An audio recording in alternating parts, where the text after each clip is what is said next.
welcome to In-Depth. I'm Tina Jha.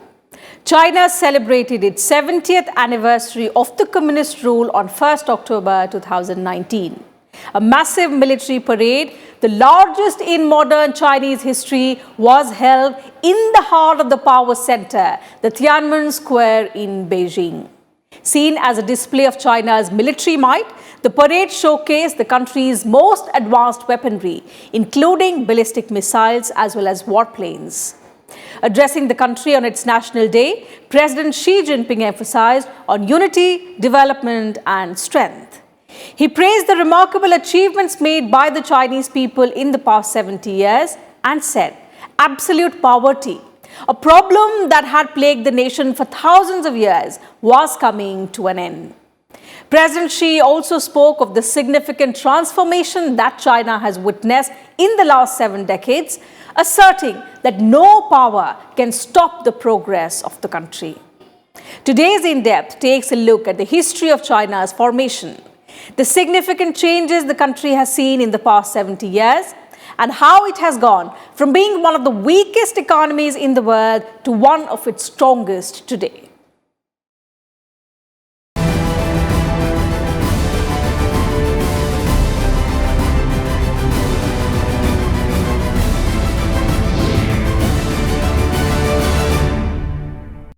So China celebrated its growing power with a massive display of military hardware in Beijing. The celebrations were overseen by President Xi Jinping, who pledged peaceful development on the 70th birthday of Communist China. On its National Day, the world also got a glimpse of China's most advanced defense technology. The event is the country's most important day of the year as it looks to project its assurance in the face of mounting challenges.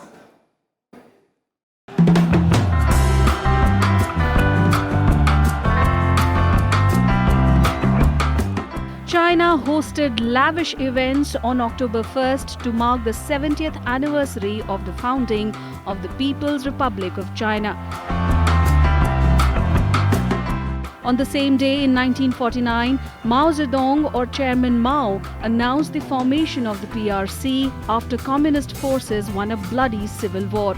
Modern China has since developed at an extraordinary pace but has acquired a reputation as one of the world's most restrictive states.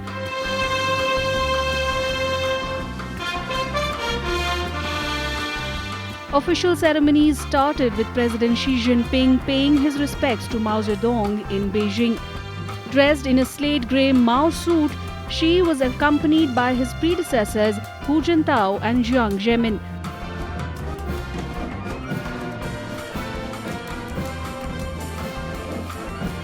Amid 70 gun salutes, the National Flag Guards escorted a 5-starred red flag marching from the monument to the People's Heroes towards the National Flag Post in the northern part of Tiananmen Square.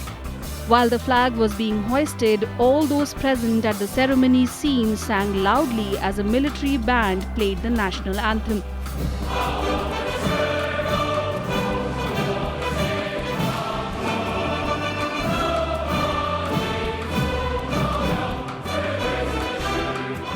The Chinese president also addressed the audience.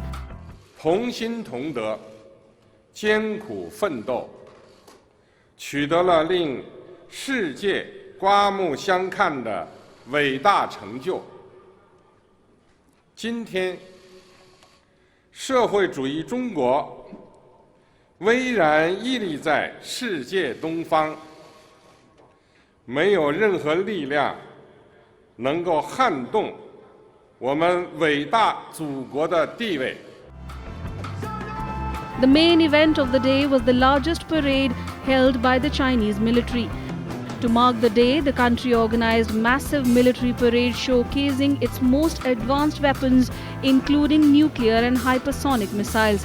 Foot formations featuring servicewomen and peacekeepers marched through Tiananmen Square as part of the military parade.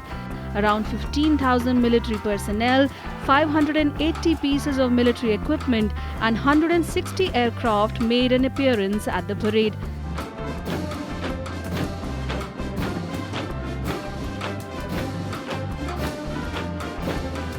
The nation's newest military technology was on full display. Military tanks, helicopters, and even the DF-41, China's new intercontinental ballistic missile, was spotted. An echelon of planes in a 70 formation held a fly past.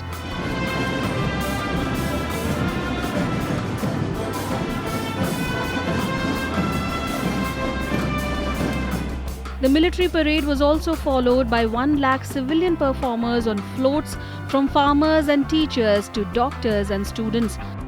Later, hailing the remarkable achievements made by the Chinese people in the past 70 years, President Xi said absolute poverty, a problem that has plagued the Chinese nation for thousands of years, was coming to an end.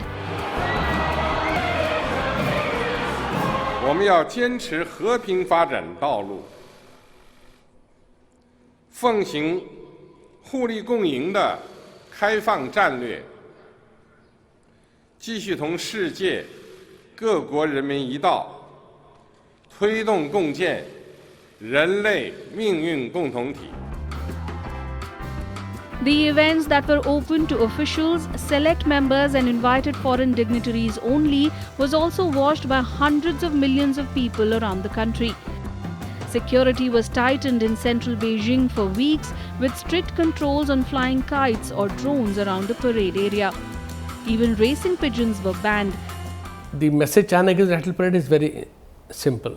China has now arrived. It is now a major power in the world.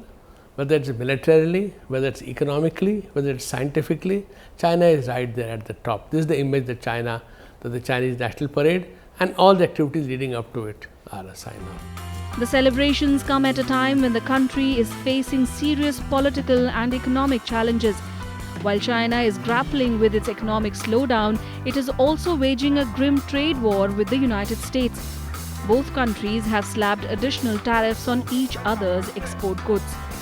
Bureau Report, Rajya Sabha TV. For any country, significant anniversaries mark not only the passage of time, but also offer an opportunity to recall past triumphs and honor past losses, helping nations to reassess their past and rethink their future. That is exactly what China needs to do. For despite its economic successes, there are many areas that the country needs to work upon and several challenges that it must overcome.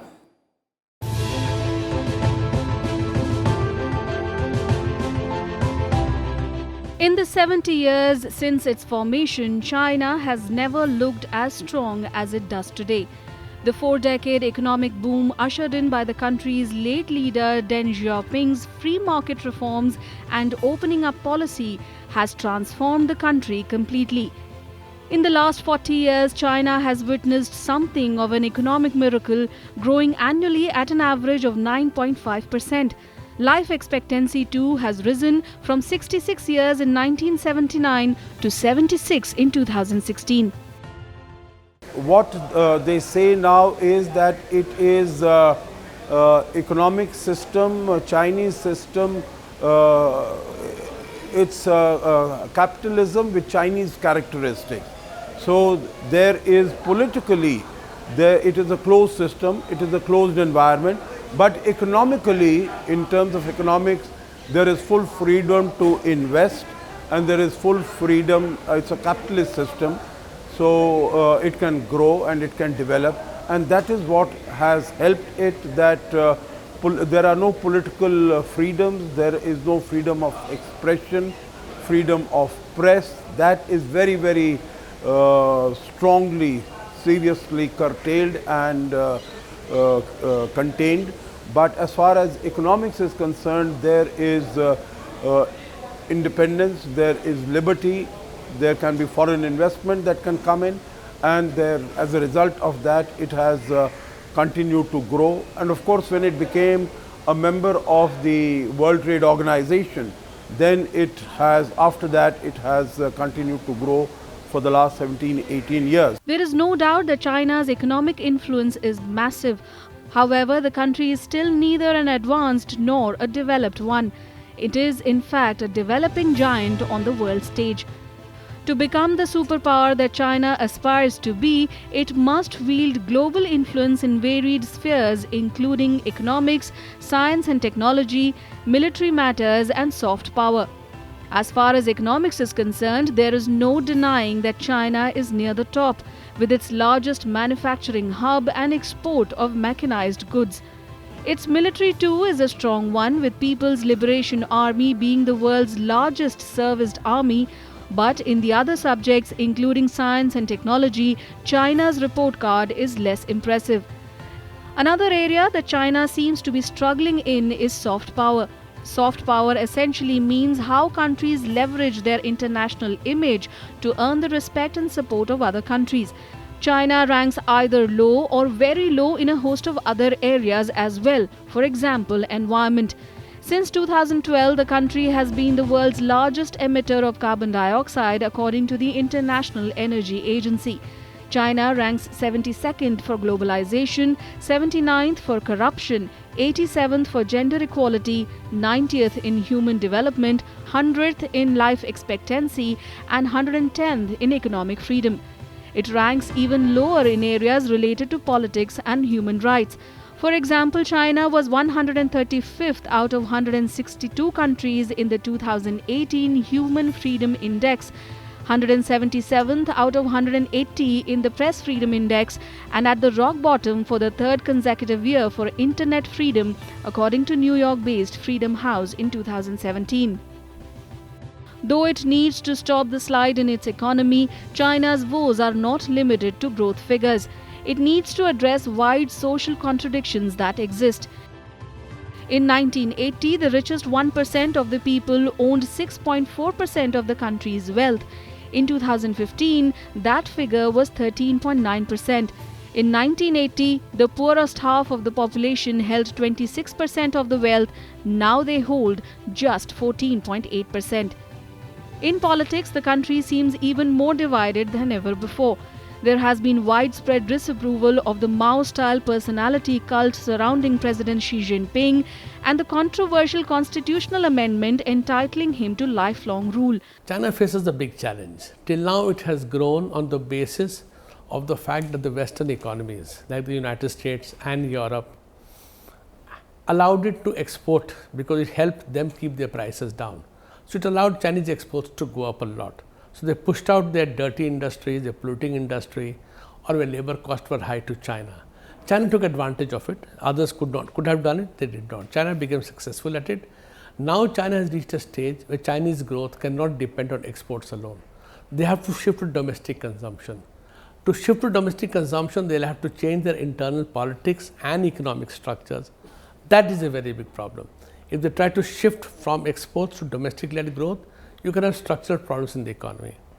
The Chinese political system is out of date. It's a top-down authoritarian model. In this day and age, the amount of money the Chinese have to spend on keeping the people under control, the Chinese internal security costs are higher than the external security cost. So Chinese government to retain power has to spend lots and lots of money to keep the people under control. That is very inefficient. The mass protests in Hong Kong, rising pro-independence sentiment in Taiwan, and the way China deals with Uyghur Muslims, these are other issues that threaten to derail the country. For more than 3 months, Hong Kongers have been protesting, first against an extradition law that would have allowed suspects to be sent to mainland China for trial, and now calling for greater democracy. Over in Taiwan, cross-strait relations are at a historic low, with pro-independence voices gaining ground. Beijing views Taiwan as a wayward province that must be reunited with the mainland at any cost, even through force if necessary. Also, Beijing's relationship with the West, in particular Washington, are at their lowest. A full-blown tariff war looms amid escalating rivalry and confrontation between the two. Meanwhile, the Uyghur community is seeking global attention to what it calls is the Holocaust of the 21st century. The Muslim minority claims they are being arbitrarily arrested and imprisoned. Even the use of Uyghur and other local languages is being eliminated from schools, which enforce full Chinese language teaching. Thus, after 70 years of its formation, while the economic successes of the past 40 years cannot be ignored, China has a long way to go as far as politics and human indices go. From here on, the country's continued success will depend on its willingness to embrace modernity in governance, democracy, freedom and the rule of law. With inputs from Vipul Agarwal, Bureau Report, Rajya Sabha TV. In 1949, when the Communist Party came to power, China was a very poor country. According to the country's National Bureau of Statistics, the size of its economy in 1952 was around 119 yuan per person, equivalent to $54 at that time. During the same time, GDP per capita in the United States of America was $2,349, 44 times than that of China. But by 2018, that gap had narrowed considerably. The US now has a GDP per capita which is 6.4 times larger than that of China, which is the world's second biggest economy after the US and growing at roughly twice the pace. In our next report, let's look at the economic achievements of China over the past 70 years. In the 7 decades since its formation, the People's Republic of China has gone from being one of the weakest economies in the world to one of the strongest. In the 1960s, gross domestic product per capita in China lagged behind not just high-income countries, but also nations like Cambodia, Kenya and Sierra Leone. By the end of 2018, GDP per capita in China rose to $9,732 from around $54 in 1952, a 180-fold increase. Consultancy firm PricewaterhouseCoopers says China is the world's second largest economy after the United States and will be the top one by 2030. In terms of global GDP, China's economy now makes up 16% of the world total, from a mere 1.8% in 1952. Although China still ranks 80th in the world in terms of GDP per capita, and is far behind the US, which is 6.4 times higher, the gap has narrowed significantly in the past few decades. It has also been able to, how China was a very poor country like India in terms of economic development and growth, but it has been able to make its manufacturing competitive and become the manufacturing hub, become the factory of the world. So India also needs to do that, because currently we have just about 17% of our workforce, 17% of the GDP that is contributed by manufacturing. We need to increase that to at least 25%, because if we want to provide jobs to our people, then manufacturing is the only way. While in our case, much of the GDP component is from the area of services. Services are good, they are clean, but they don't provide so many jobs. So in that sense, how to use the manufacturing prowess, how to have greater competitiveness in our manufacturing system to provide more jobs to the people, that is something that we can definitely learn from China. China has gone from being a predominantly agricultural economy to the world's factory and beyond, with 27% global manufacturing value added. In 1952, a large part of China's population struggled to feed themselves and starvation was common. At that time, the agricultural value added accounted for 50.5% of the country's GDP, with farmers making up 83.5% of the workforce. Transformation took place massively between 1978 to 2018. Agriculture as a share of GDP plunged to 7.2% by the end of 2018. As a proportion of the workforce, agriculture made up just 26.1% compared to 27.6% for the industrial sector and 46.3% for the services sector. According to the World Bank, China's manufacturing value added had become the largest in the world by the year 2010, and by 2017 accounted for 27% of the global total. There are many things in China that we can learn from, many things. Overall, it cannot be a growth model for us, yes, but there are many features of it. The fact that they're able to liberalize their markets, internal markets in terms of labor, that has led to productivity increases. The fact that the Chinese have invested very heavily in the school system, in the scientific systems, means not only are Chinese all educated and literate, but the scientists are among the best in the world. The contribution to the field of science and technology is amazing. Also, in terms of social indicators like education, health, all aspects of it, the Chinese have built up a very successful model where the service provider at the local level is responsible to the local community. And therefore, the Chinese Communist Party and the Chinese government officials, if they have to rise, they rise through merit only. So, lots from the Chinese example that we can learn. Another characteristic that has marked China's economic rise is the growth of private firms. The country had no private enterprise when it began its economic reforms in 1978. But by the end of 2018, private companies were contributing more than half of the national tax revenue, making up more than 60% of the GDP, fixed asset investment and outbound direct investment, and generating over 80% of urban jobs.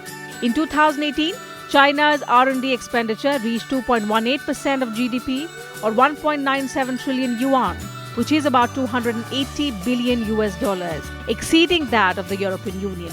According to the latest Global Innovation Index, China's R&D spending is the second largest in the world and contributed to 31% of global spending in 2017. This has helped to accumulate a large pool of knowledge and technical know-how necessary to upgrade China's economic development. The Chinese standard of living has also improved dramatically, especially in healthcare, education and housing. The average life expectancy, which was only 35 when the People's Republic was established, has improved to 77. Infant mortality rate has dropped from 200 per thousand to 6.1 per thousand in the same period. Illiteracy rate has also dramatically improved from 80% to 5%. Urbanization has risen significantly in China in the last few decades, from 10.9% in 1952 to 17.9% in 1978 and accelerated to nearly 60% at the end of 2018. The International Monetary Fund says that despite intensified trade tensions with the United States and economic growth slowing to just over 6%, the Asian giant is on track to become the world's largest economy by 2030. Bureau Report, Rajya Sabha TV. And let's now talk about China's history. Between eras of multiple kingdoms and warlordism, Chinese dynasties have ruled parts or all of China since its prehistoric days. China is one of the world's 4 ancient civilizations, and the written history of China dates back to the Shang dynasty over 3,000 years ago. Here's a look back at the dynasties that have formed today's China. China has written records dating back to 4,000 years. This alone makes it one of the 4 great ancient civilizations of the world. Going back in time, prehistoric China's chronology is divided into the Paleolithic Age, the Neolithic Age and the Bronze Age. The Xia dynasty of China, or early Bronze Age China, is possibly the first dynasty in ancient China. Xia dynasty consisted of several clans living alongside the Yellow River. The Shang dynasty was the first to have historical records. Many bronze objects and jade articles that date back to 1600 BC support these early archaeological records. After the Shang era, the larger Zhou era territory was divided by a network of feudal states and was ruled by kings. The Zhou dynasty introduced the concept of the mandate of heaven to justify their rule. The central Zhou government began to weaken due to external and internal pressures in the 8th century BC, and the country eventually splintered into smaller states. In 221 BC, Qin Shi Huang conquered the various warring states and adopted the title of Huangdi, or Emperor of the Qin, marking the beginning of imperial China. The oppressive government fell soon after his death and was supplanted by the Han dynasty. Successive dynasties developed bureaucratic systems that enabled the emperor to control vast territories directly. In the 21 centuries, from 206 BC until AD 1912, a special elite of scholar officials handled routine administrative tasks. Young men well versed in calligraphy, history, literature and philosophy were carefully selected through difficult government examinations. China's last dynasty was the Qing, that was replaced by the Republic of China in 1912 and in the mainland by the People's Republic of China in 1949, resulting in two de facto states claiming to be the legitimate government of all China. Chinese history has alternated between political unity and peace, war and failed statehood, the most recent being the Chinese Civil War. It was on October 1, 1949 that Chinese Communist leader Mao Zedong declared the creation of the People's Republic of China, or the PRC. The announcement ended the costly civil war between the Chinese Communist Party and the Nationalist Party, or the Kuomintang, that broke out after World War II and was preceded by conflict since the 1920s. The People's Republic of China completed the governmental upheaval in China begun by the Chinese Revolution of 1911. The fall of mainland China to communism in 1949 led the United States to suspend diplomatic ties with the PRC for decades. His motto also was let 100 flowers bloom and let 100 thoughts flourish. So he did make this motto, but they were never really able to implement that. And during his term also there was a cultural revolution which resulted in a lot of bloodshed and violence, and the country had to suffer greatly. It is only subsequently in the 70s that when Deng Xiaoping, the other iconic leader, came to the fore, then they started opening up the economy. And it is a result of the reforms that were introduced by Deng Xiaoping that the country has been able to progress so far. At present, China has 33 administrative units directly under the central government. These consist of 22 provinces, 5 autonomous regions, 4 municipalities and 2 special administrative regions. The island province of Taiwan has been under separate administration since 1949. Beijing, the capital of the People's Republic, is also the cultural, economic and communications center of the country. Shanghai is the main industrial city, whereas Hong Kong is the leading commercial center and port.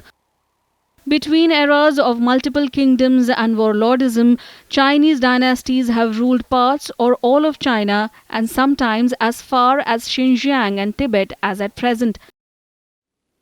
Traditional culture and influences from Asia and the Western world, carried by waves of immigration, cultural assimilation, expansion and foreign contact, form the basis of the modern culture of China. With inputs from Vipul Agarwal, Bureau Report, Rajya Sabha TV. So that's it from us on the show today. We'll be back same time tomorrow with a focus on some other significant subject. In case you missed the television broadcast of the program, you can also watch it online on YouTube and Twitter. You can also send in your suggestions and feedback about the program. Thank you for watching.